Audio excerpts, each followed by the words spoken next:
Hey, here, I just wanted to go ahead and show you how the University of San Diego is using Reactiv to supercharge how they present and collaborate, especially doing surgical training.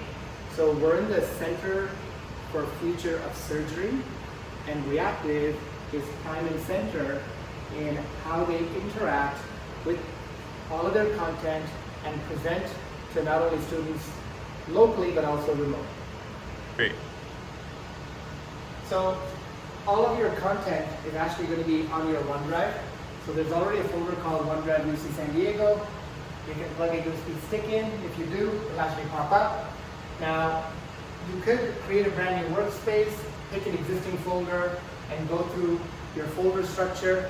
So if you do have a special event where you're curating content, go to your OneDrive, create a folder, and select that. Otherwise, you can just jump right into your existing OneDrive and all of your content pops up. So as you can notice on the bottom, you'll actually see media, library, devices, and cameras. Your media contains all of the content that you actually have already saved onto your OneDrive. So you can pull up that information and arrange that any which way you want. Now, the Devices tab contains 4 stryker camera feeds. So we can bring up camera feed number 1, which is the PTZ camera over there, camera number 2, camera number 3, camera number 4.